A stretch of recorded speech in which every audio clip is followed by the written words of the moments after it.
اس میں یہ وقفہ جو ہے خلق الموت والحیات لیبلوکم ایکم احسن عملا، یہ اس جسد کے ساتھ اس روح کا اتصال، اور یہ 30 40 50 60 70 80 100 برس کی عمر، یہ ایک وقفہ ہے، یہ امتحانی وقفہ ہے، تمہیں جانچا جا رہا ہے، پرکھا جا رہا ہے۔ ایکم احسن عملا، اس کو بھی اقبال نے اسی نظم میں خوب بیان کیا ہے کہ قلزم ہستی سے تو ابھرا ہے مانند حباب، اس زیاں خانے میں تیرا امتحان ہے۔ اب اگر تو دو چیزیں انسان پر واضح رہیں، اور نہ صرف واضح رہیں، مستحضر رہیں۔ واضح تو ہو جاتی ہے ایک چیز، پھر آدمی بھول جاتا ہے، تو کوئی فائدہ نہیں دیتا اس کے۔ مستحضر ایک یہ کہ اصل زندگی آخرت کی زندگی طویل ہے، بل توسرون الحیات الدنیا والآخرۃ خیر وابقیٰ کلا بل تحبون العاجلہ وتذرون الآخرہ، تم اس عاجلہ کو پسند کرتے ہو، اس دنیا کی زندگی کو تم ترجیح دیتے ہو، جبکہ آخرت ہے جو باقی رہنے والی ہے، ابدی۔ اگر تو یہ معلوم ہو، جیسا کہ سورہ عنکبوت کی آیت کے حوالے سے میں نے آپ کو آیت سنائی کہ وما هذه الحیات الدنیا الا لہو ولعب وان الدار الاخرۃ لہی الحیوان لو کانوا یعلمون، اصل زندگی جو ہے وہ آخرت کی زندگی ہے، کاش کہ انہیں معلوم ہوتا۔ ایک حقیقت تو یہ معلوم ہو اور مستحضر رہے کہ اصل زندگی آخرت کی زندگی ہے، اور دوسری حقیقت یہ کہ یہ دنیا کی زندگی ایک امتحانی وقفہ ہے۔ قلزم ہستی سے تو ابھرا ہے مانند حباب، اس زیاں خانے میں تیرا امتحان ہے زندگی۔ یہ مستحضر رہے تو اس کا نتیجہ کیا نکلے گا؟ انسان دنیا پرست نہیں بنے گا، متاع ہے دنیا، برتنے کی چیز ہے۔ وما هذه الحیات الدنیا الا متاع، برتنے کی چیز ہے، برتو اسے۔ اب میں یہاں آپ کو کچھ حدیثیں بھی سنا دینا چاہتا ہوں۔ ایک حدیث میں حضور نے عجیب نقشہ کھینچا ہے، مالی ولی دنیا، لوگوں مجھے تمہاری اس دنیا سے کیا سروکار، انما مثلی کراکب استظل تحت شجرۃ ثم راح فترکها، میری مثال تو اس سوار کسی ہے جو تھوڑی دیر کے لیے کسی درخت کے سائے میں سستانے کے لیے رک جاتا ہے، وہ اس درخت کو اپنی منزل نہیں سمجھتا، اپنا گھر نہیں سمجھتا، تھوڑی دیر کا سستانا ہے، پھر وہ اس درخت کو خیر بات کہتا ہے، اپنا راستہ لیتا ہے، اپنی منزل کی طرف روانہ ہو جاتا ہے۔ بس اتنا تعلق، منزل یاد رہے۔ چنانچہ دوسری بڑی پیاری حدیث ہے، بہت مختصر بھی ہے، انما الدنیا خلقت لکم وانتم خلقتم للآخرہ، دیکھو یہ دنیا تمہارے لیے بنائی گئی ہے، خلق لکم ما فی السماوات و ما فی الارض، قرآن مجید کہتا ہے۔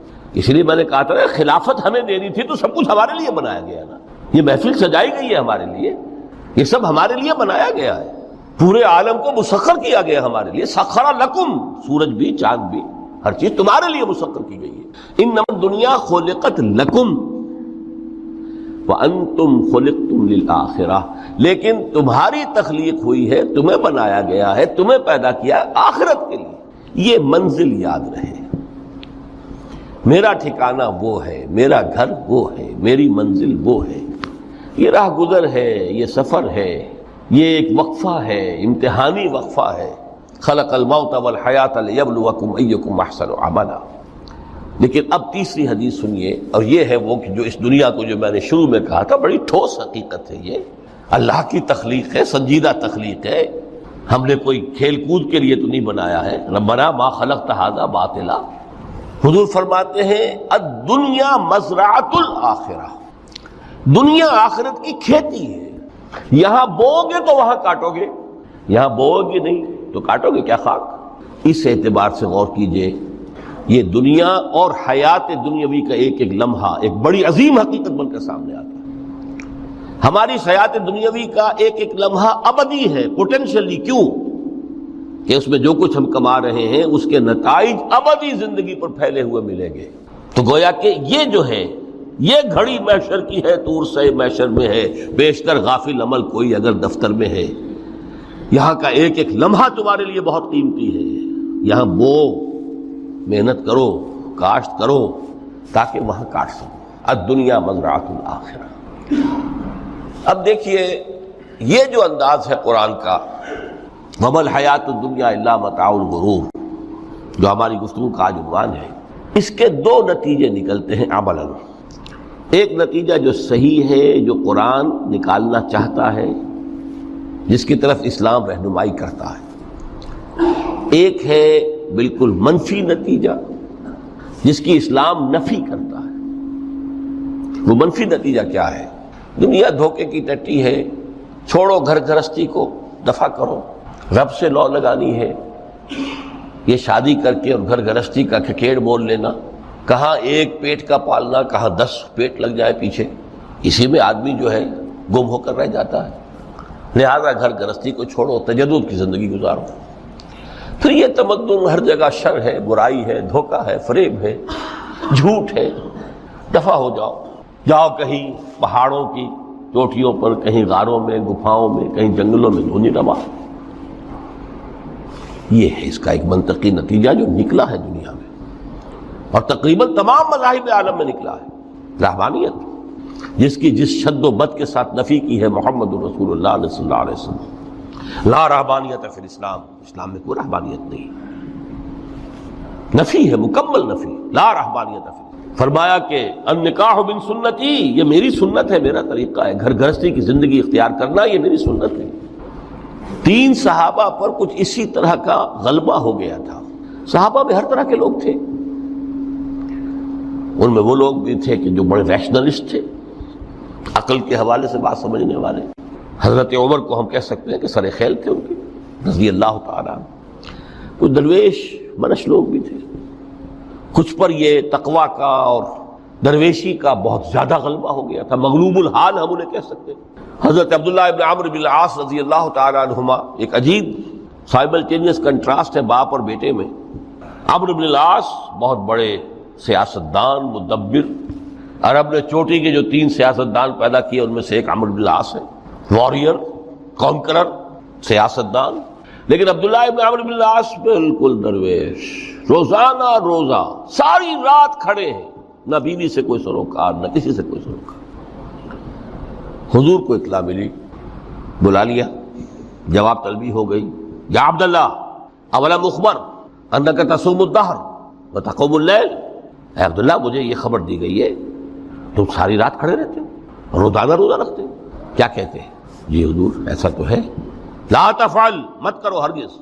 فإن لنفسك عليك حقا وإن لزوجك عليك حقا وإن لزورك عليك حقا، دیکھو تم پر تمہارے اس جسم کا اور نفس کا بھی حق ہے، اسے آرام بھی دو، اس کی ضروریات بھی پوری کرو، اس کی دیکھ بھال بھی کرو، یہ بھی تمہارے پاس امانت ہے اللہ کی۔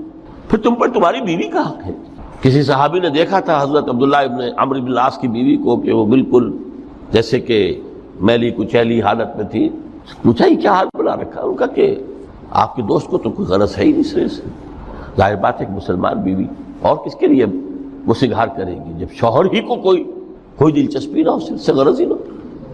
لا تفعل، رات کو سو بھی، دیکھو مجھے میں رات کو سوتا بھی ہوں، نماز پڑھتا بھی ہوں، میں روزے رکھتا بھی ہوں، ناغے بھی کرتا ہوں، دیکھو زیادہ سے زیادہ ہفتے میں 2 دن روزے رکھ لیا کرو۔ حضور مجھے اور تھوڑی سی اجازت، اچھا 1 دن ناغا 1 دن روزہ، صوم داؤد، اس سے آگے کی اجازت نہیں۔ اسی طرح 3 حضرات سراسراہتن آتا ہے حدیث میں، بخاری شریف کی روایت ہے، ان پر بھی کوئی ایسا ہی غلبہ ہوا رہبانیت کا اور ترک دنیا کا۔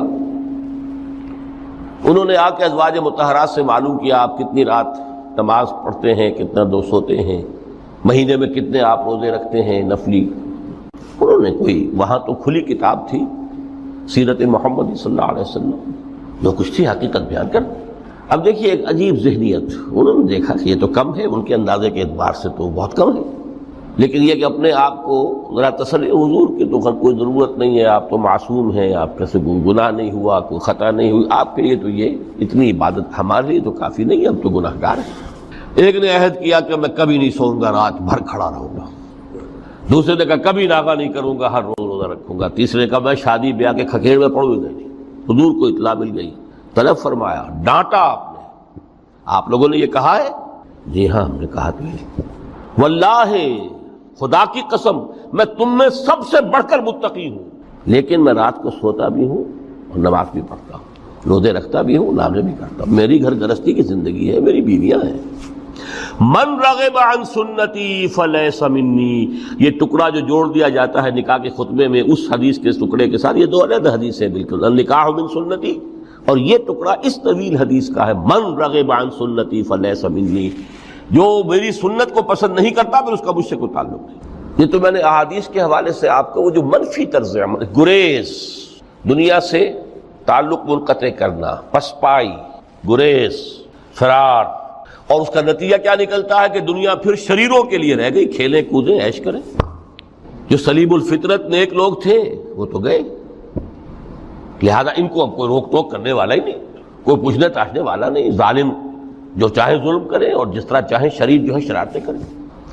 قرآن مجید میں سورہ حدید اس اعتبار سے نہایت عظیم صورت ہے، نہایت عظیم صورت ہے کہ وہاں یہ آیت بھی بہت ہی شاندار انداز میں آئی ہے، متاع الغرور والی، خاصی طویل آیت بن کر آئی ہے، اور جیسا کہ میں نے عرض کیا 4 جگہ تو حیات دنیاوی کو کہا گیا ہے صرف لہو و لعب یا لعب و لہو، لیکن یہاں جو ہے آیت نمبر 20، اعلموا انما الحیات الدنیا لعب و لہو و زینۃ و تفاخر بینکم و تکاثر فی الاموال والاولاد، 5 الفاظ کے حوالے سے اس حیات دنیاوی کے کچھ حقائق بیان کیے گئے۔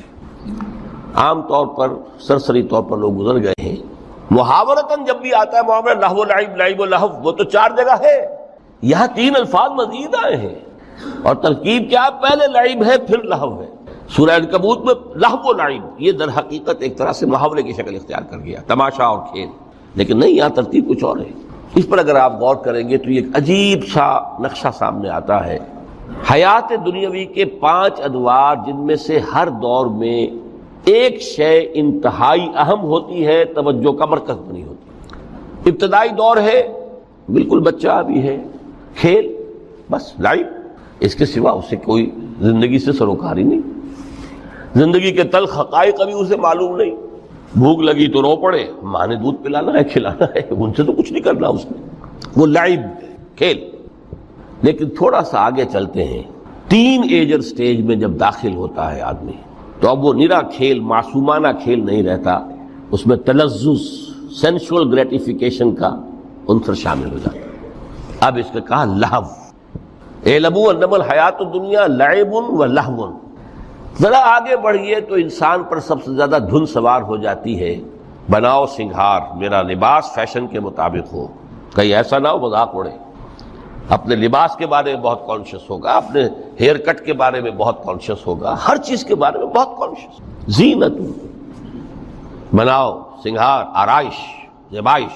اس سے ذرا آگے گئے، تکاثر فی الاموال واللہو، تفاخر بینکم، یہ سمجھیے کہ تقریباً 30 برس کی عمر جب انسان کی ہوتی ہے، اب فخر، تفاخر، یا دولت پر فخر ہوگا، یا نسب پر فخر ہوگا، یا اپنی کسی سیاسی حیثیت پر فخر ہوگا، اپنی چودراہٹ پر فخر ہوگا، تفاخر بینکم، جس میں جان میں چونکہ توانائی ہوتی ہے، قوت ہوتی ہے، لیکن اس کے بعد جب عمر ڈھلی بڑا ریئلسٹک ہو جاتا ہے انسان۔ پھر یہ جو 4تھی سٹیج تھی، اس میں تو یہ کہ مونچھ نیچی نہ ہو، چاہے سب کچھ میں اپنا خرچ کر دوں، داؤ پہ لگا دوں، لیکن مونچھ نیچی نہیں ہوگی۔ آخری سٹیج وہ ہوتی ہے کہ پھر ہوکا لگ جاتا ہے آدمی کو، تکاثر فی الاموال والاولاد، مال اور اولاد کی کثرت کثرت کثرت۔ اب یہ ہوتا ہے کہ مونچھ نیچی کیا، مونڈ بھی دی جائے تو کوئی حرج نہیں، مال آنا چاہیے، ویری ریئلسٹک۔ اور اسی حال میں انسان ہوتا ہے، آخری پارے کی صورت نے پھر اس میں ایڈ کر کے اس کے اوپر مہر لگا دی، الہاکم التکاثر حتی زرتم المقابر۔ یہ تکاثر جو ہے پیچھا نہیں چھوڑتا، اتنی دولت بھی ہے کہ آپ کی 10 نسلیں کھا سکیں اطمینان سے بیٹھ کر، تب بھی صبر نہیں ہوتا۔ بڑے میاں کی ٹانگیں جو ہے وہ قبر میں لٹکی ہوئی ہیں، لیکن تکاثر جو ہے، تکاثر مال، وہ پیچھا نہیں چھوڑتا، حتی زرتم المقابر، یہاں تک کہ قبروں تک جاؤ، قبر میں اتار دیا جائے، جب تک ٹانگیں صرف لٹکی ہوئی ہیں اس وقت تک نہیں۔ اس کے بعد تشبیہ دی ہے کہ یہ حیات دنیاوی کا جو ایک سائیکل ہے، اعلموا انما الحیات الدنیا لعب و لہو و زینۃ و تفاخر بینکم و تکاثر فی الاموال والاولاد۔ اب اس کو کمپیئر کیا ہے پلانٹ کنگڈم میں جو سائیکل چل رہا ہے، یہ ہمارا سائیکل ہے 60-70 برس کا. بچہ پیدا ہوا، خوشیاں منائی گئیں، پھر وہ لڑکپن سے، پھر ٹین ایجر سٹیج سے، پھر جوانی ہے، پھر ادھیڑ عمر ہے، اور پھر بڑھاپا ہے، اور پھر قبر میں اتارا جانا ہے. لیکن یہ کہ پلانٹ کنگڈم میں سائیکل چلتی ہے. کمثل غیث اعجب الکفار نباتہ ثم یہیج فتراہ مصفرا ثم یکون حطاما. یہ 4 سٹیجز ہیں.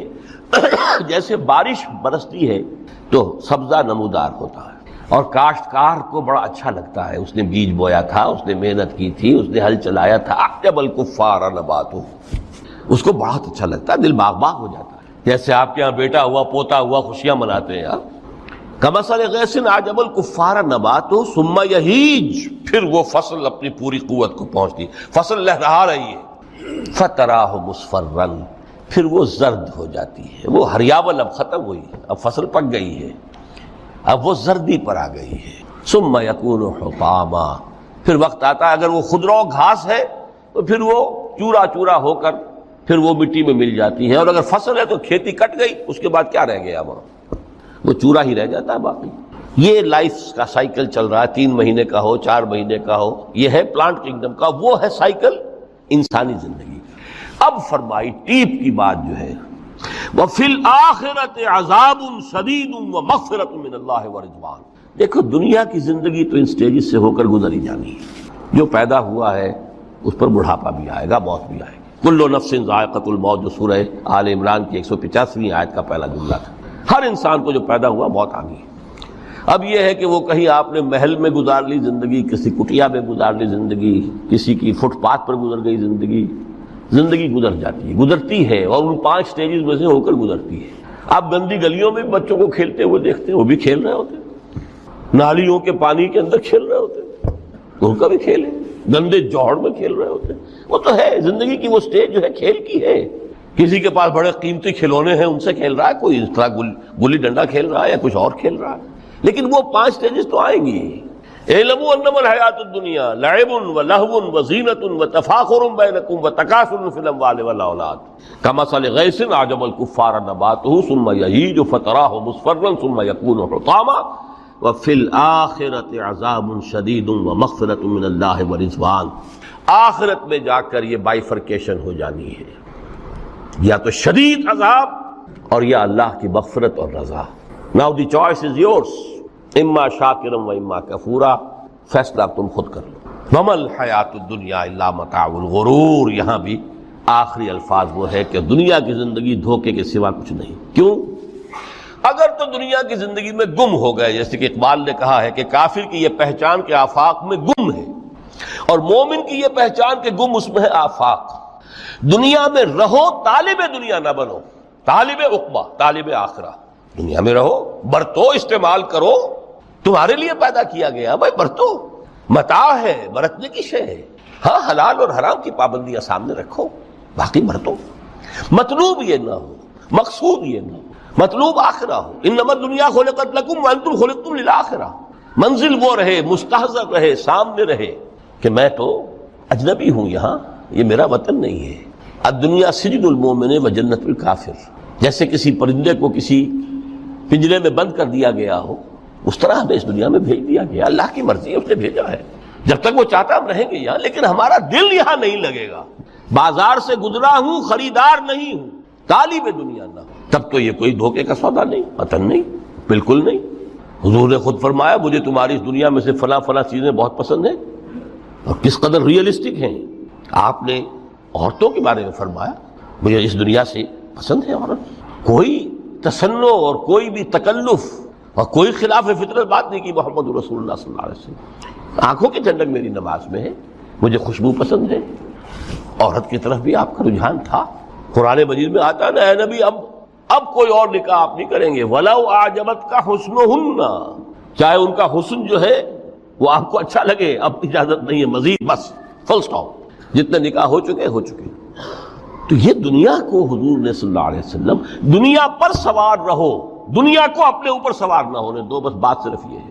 کافر کی یہ پہچان کہ آفاق میں گم ہے. اسی لیے سورہ کہف کا ایک مرکزی مضمون ہے، پہلے رکوع میں بات آتی ہے انا جعلنا ما علی الارض زینۃ لها لنبلوہم ایہم احسن عملا، ہم نے اس دنیا پر جو کچھ ہے، یہ اسکائی اسکریپرز بن گئے ہمارے زمانے میں، اور یہ شاندار بلڈنگز ہیں، اور یہ کچھ ہے، ہم نے زینت اور زیبائش اور آرائش بنا دیا ہے تاکہ آزمائیں، انہی کے حسن کا شکار ہو جاتے ہو اور ان کے پرستار بن کر رہ جاتے ہو۔ رخ روشن کے آگے شمع رکھ کر وہ یہ کہتے ہیں ادھر جاتا ہے دیکھیں یا ادھر پروانہ آتا ہے، پھر بھی اللہ ہی کے عاشق بنے رہو، اللہ ہی سے محبت کرو تو کامیاب ہو گئے، دنیا کو برتو۔ اگر دنیا یہ عروس ہزار داماد جو ہے اگر کہیں یہ محبوبہ بن گئی تو گئے، ختم۔ اچھا دیکھیے اس سورہ حدید میں اب یہ دنیا کی حقیقت کو اس طرح بیان کر کے دو نتیجے جو اس سے نکلتے ہیں ان کو علیحدہ علیحدہ بیان کر دیا۔ ایک نتیجہ جو میں بیان کر چکا، رہبانیت، ترک دنیا، اس کی نفی کرتے ہوئے فرمایا وَلَقَدْ أَرْسَلْنَا نُوحًا وَإِبْرَاهِيمَ وَجَعَلْنَا فِي ذُرِّيَّتِهِمَا النُّبُوَّةَ وَالْكِتَابَ فَمِنْهُمْ مُهْتَدٍ وَكَثِيرٌ مِّنْهُمْ فَاسِقُونَ ثُمَّ قَفَّيْنَا عَلَىٰ آثَارِهِمْ بِرُسُلِنَا وَقَفَّيْنَا بِعِيسَى ابْنِ مَرْيَمَ وَآتَيْنَاهُ الْإِنجِيلَ وَجَعَلْنَا فِي قُلُوبِ الَّذِينَ اتَّبَعُوهُ رَأْفَةً وَرَحْمَةً وَرَهْبَانِيَّةً ابْتَدَعُوهَا مَا كَتَبْنَاهَا عَلَيْهِمْ۔ اصل مضمون یہ تھا جس کے لیے تمہید اتنی لمبی باندھی، ہم نے نوح کو بھیجا، ابراہیم کو بھیجا، ان کی اولاد میں ہی نبوت اور کتاب رکھ دی، پھر ان کے نقش قدم پر ہم نے اٹھایا عیسیٰ ابن مریم کو، انہیں انجیل دی، اور جو لوگ ان پر ایمان لائے ان کے دلوں میں رحمت اور رافت کے جذبات پیدا کر دیے، انسانی ہمدردی۔ حضرت عیسیٰ کا جو اپنا مزاج تھا، ظاہر بات ہے کہ آپ کے حواریین اور آپ پر ایمان لانے والوں میں اسی کا ایک عکس پیدا ہونا تھا، لہذا وہ ایک خاص کیفیت، لیکن فرمایا ایک شے کو انہوں نے بدعت کے طور پر ایجاد کر لیا، وَرَهْبَانِيَّةً ابْتَدَعُوهَا مَا كَتَبْنَاهَا عَلَيْهِمْ، رہبانیت کی انہوں نے بدعت ایجاد کر لی، یہ انہوں نے کی ہے، ہم نے یہ ان پر فرض نہیں کی۔ یہ ہے وہ منفی نتیجہ، گریز، خانقاہوں میں جا کر بیٹھ جاؤ، موناسٹسزم، تجرد کی زندگی گزارو، نتیجہ اس کا کیا نکلتا ہے کہ بظاہر راہب اور راہبائیں رہ رہی ہیں اور رہ رہے ہیں، اور اندر جو حرام کاری کے بازار چل رہے ہیں، اور تہخانوں کے اندر حرامی بچوں کی قبروں کے قبرستان بنے۔ ہسٹری آف کرسچین موناسٹسزم پر کتابیں پڑھ لیجیے، خود انہوں نے اپنے سارے جو ہیں بخیے ادھیڑ کر خود رکھ دیے۔ یہ رہبانیت، یہ اسلام کا راستہ نہیں ہے۔ احادیث کے حوالے سے میں آپ کے سامنے پہلے بیان کر چکا ہوں، میں بعد میں تھوڑا سا عرض کروں گا کہ ہمارے ہاں بھی یہ رسم کیوں آئی اور کیسے آئی۔ الحمدللہ اس درجے میں نہیں آئی جس درجے میں کہ کرسچینٹی میں آئی ہے، الحمدللہ ثم الحمدللہ، لیکن کسی درجے میں اگر آئی ہے تو کیوں آئی ہے یہ میں بعد میں عرض کروں گا۔ لیکن اس کا مل حیات الدنیا الا متاع الغرور کا دوسرا نتیجہ کیا ہے؟ پہلا نتیجہ تھا گریز کا، پسپائی کا، فرار کا، معاشرے سے نکل بھاگنے کا، تاکہ معاشرے میں اشرار کھل کھیلیں، جو چاہیں کریں۔ ایک راستہ یہ ہے، ترک دنیا کے معنی ہیں ترک لذات دنیاوی، آسائشوں کو ترک کرنا، سختیاں جھیلنا، کس لیے؟ تاکہ دنیا سے ظلم کا خاتمہ ہو، باطل کا تختہ الٹ دیا جائے، ظلم کا استیصال۔ ظاہر بات ہے ظالم آسانی سے ظلم نہیں چھوڑے گا، ایکسپلائٹر وعظ و نصیحت سے اپنے ایکسپلائٹیشن سے باز نہیں آئے گا۔ شاذ ہوتے ہیں اس طبقے کے اندر بھی یقیناً کچھ سلیم الفطرت لوگ ہوتے ہیں، جیسے طبقہ اشرافیہ سے تھے حضرت ابو بکر رضی اللہ تعالیٰ عنہ، سلیم الفطرت انسان تھے، وہ کوئی غلاموں کے طبقے سے تو نہیں تھے، کوئی فقراء کے مساکین کے طبقے میں سے نہیں تھے، اونچے طبقے میں سے تھے، عشرہ مبشرہ اکثر و بیشتر اس طبقے سے تھے۔ لیکن بائی اینڈ لارج وہ جو طبقہ ہوتا ہے، یا تو وہ اپنے جبر اور استبداد کا تخت جو ہے جما کر بیٹھا ہوا ہے لوگوں کی گردنوں کے اوپر، پولیٹیکل ریپریشن ہے، یا اکنامک ایکسپلائٹیشن ہے، استحصال۔ محنت لوگ کریں، کھائیں گے ہم، عیش ہم کریں گے، محنت کسان کرے جا کے کھیت میں، ہم لے آئیں گے اپنا حصہ اور عیش کریں گے۔ یا کوئی سوشل ڈسکریمنیشن ہے، یہ اونچا ہے یہ نیچا ہے، یہ تو پیدا ہی ہوا ہے شودر، یہ اس سے نکل ہی نہیں سکتا، اور یہ پیدا ہوا برہمن، یہ تو اونچا ہے۔ اس تینوں قسم کے ظلم، اس کا خاتمہ کرنا، اس کے لیے جد و جہد کی ضرورت ہے، جہاد کی ضرورت ہے، قتال کی ضرورت ہے، اور جہاد و قتال آپ نہیں کر سکتے جب تک کہ لذات دنیاوی سے کنارہ کشی نہ کریں، جب تک کہ اپنی بیلٹ کو ٹائٹ نہ کریں، جب تک کہ اپنی ضروریات زندگی کو کم نہ کریں۔ ضروریات زندگی کم کریں گے تو تفریغ الاوقات ہوگا، جو تبلیغی بھائیوں کی اصطلاح ہے بہت اہم، اپنے وقت کو فارغ کر سکیں گے۔ اس وقت کو فارغ کریں گے تو پھر وہ جد و جہد، وہ محنت، وہ جہاد، اس کے لیے آپ کے پاس وقت ہوگا، اس کو آپ لگا سکیں گے۔ پھر اس میں جب سخت سے سخت منزلیں آئیں گی تو اس میں میدان میں مقابلہ بھی ہوگا، جان کی بازی بھی کھیلنی پڑے گی، اس میں قید و بند کا وقت بھی آ سکتا ہے۔ 3 برس تک اگر محمد عربی صلی اللہ علیہ وسلم پورے خاندان بنی ہاشم کے ساتھ بدترین اسیری سمجھ لیجئے شیب بنی ہاشم میں جو رہیں، یہاں تو اسیروں کو آپ راشن تو دیتے ہیں، کھانا تو دیتے ہیں، وہاں تو اصل جو ہے وہ تو دونوں طرف سے گھاٹی کا منہ بند کر دیا گیا تھا، سیل تھی کہ کوئی شے جو ہے وہ جانے نہ پائے اندر۔ 3 برس، جس میں کہ وہ وقت بھی آیا ہے کہ سوکھے ہوئے چمڑے ابال ابال کر ان کا پانی جو ہے بلکتے ہوئے بچے، پھول جیسے بچے بنی ہاشم، ان کے حلق میں ٹپکایا گیا ہے، اور کچھ نہیں۔ کچھ تھے لوگ حکیم بن حزام جیسے رضی اللہ تعالیٰ عنہ، بعد میں ایمان بھی لے آئے۔ حضرت خدیجہ رضی اللہ تعالیٰ عنہ کے چونکہ وہ قریبی رشتہ دار تھے، وہ پہاڑ کو کراس کر کے چوٹی پر سے اتر کر کچھ کبھی کبھی کھانے پینے کی چیز پہنچا دیتے تھے۔ یہ سارے مراحل آئیں گے۔ یہ جو ہے یہ مثبت ہے، ترک دنیا وہ نہیں۔ ترک دنیا سے مراد دنیا کی لذتوں سے، دنیا کی آسائشوں سے، ان سے آدمی اپنے آپ کو پیچھے ہٹائے، ان کو چھوڑے، ان کو ترک کرے، تاکہ اپنا وقت، اپنا مال، اپنی صلاحیتیں صرف کر سکے کس کام کے لیے۔ اب اس کے لیے دیکھیے آیت نمبر 25 ہے یہ سورہ حدید کی۔ لقد ارسلنا رسلنا بالبینات، ہم نے اپنے رسولوں کو بھیجا واضح چیزوں کے ساتھ۔ بینہ وہ شے جو از خود ظاہر ہو۔ آفتاب آمد، دلیل آفتاب۔ جب سورج طلوع ہو گیا وہ خود اپنے وجود پر دلیل ہے، اس کے لیے کسی اور اضافی دلیل کی ضرورت نہیں ہے کہ سورج موجود ہے، وہ تو ہے، سب کو نظر آ رہا ہے۔ تو بینات سے مراد معجزے بھی ہیں، اور وہ تعلیم جو ہے بنیادی دین کی کہ جو فطرت انسانی کی جانی پہچانی ہوئی شے ہے، دونوں پر اس کا اطلاق ہو جائے گا۔ لقد ارسلنا رسلنا بالبینات وانزلنا معهم الکتاب والمیزان، اور ہم نے ان کے ساتھ کتاب اتاری، میزان اتاری۔ یہ سب کچھ کس لیے کیا؟ لیقوم الناس بالقسط، تاکہ لوگ عدل پر قائم ہوں۔ یہ ہے سول آبجیکٹو۔ یہ نہیں بس ہماری کتاب پڑھ لیا کرے، ختم قرآن ہو گیا، اللہ اللہ دعا مانگ لی، چھٹی۔ قائم کرو اس کو، وہ میزان عدل نصب کرو، ہر ایک کو وہی تل کر ملے جو اس کا حق ہے، اور ہر ایک سے وہ لیا جائے کہ جو اس کے ذمہ واجب ہے۔ اگر یہ نہیں تو بابا پھر سب کہانیاں ہیں، شریعت اور دین اور نماز اور روزہ اور حج، کوئی حیثیت نہیں۔ اچھی طرح سن لیجئے میری بات، قرآن مجید میں کہلوایا گیا حضور سے، قل یا اہل الکتاب لستم علی شیء حتی تقیموا التوراۃ والانجیل وما انزل الیکم من ربکم۔ اے نبی ان سے کہہ دیجئے، ہے کتاب والو تمہاری کوئی حیثیت ہی نہیں، ہماری نگاہوں میں تمہارا کوئی مقام ہی نہیں، جب تک کہ تم قائم نہیں کرتے تورات کو اور انجیل کو اور جو کچھ کے نازل کیا گیا تمہاری طرف، تمہارے رب کی طرف سے۔ قائم کرو، پھر آؤ ہم سے بات کرو، ہم سے دعا کرو، ورنہ دفع ہو جاؤ۔ Nothing doing. They don't care for you. لستم علی شیء حتی تقیموا التوراۃ والانجیل وما انزل الیکم من ربکم۔ اب قانون خداوندی تو بدلتا نہیں ہے، نہ فرام پرسن ٹو پرسن، نہ فرام نیشن ٹو نیشن، نہ فرام امہ ٹو امہ، اٹل ہے۔ وَلَن تَجِدَ لِسُنَّتِ اللَّهِ تَبْدِيلًا وَلَن تَجِدَ لِسُنَّتِ اللَّهِ تَحْوِيلًا۔ سنت اللہ تو ایک ہے۔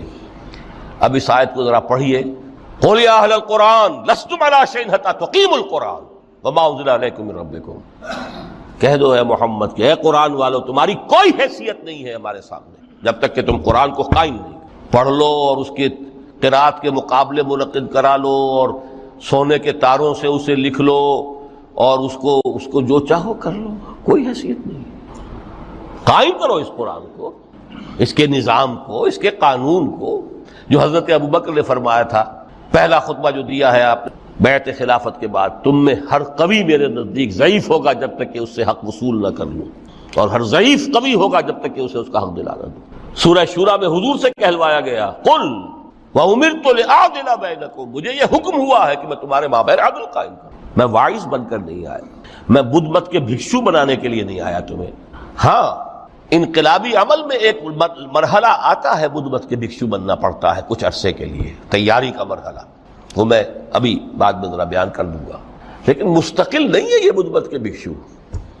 یہ بدماش جس طرح چاہیں کھل کھیلیں، ظالم جس طرح چاہیں لوگوں پر ظلم کرتے رہیں، تشدد اور جبر کا جس طرح سے چاہے معاملہ کریں، استحصالی نظام جس طرح ہوتا ہے چلتا رہے۔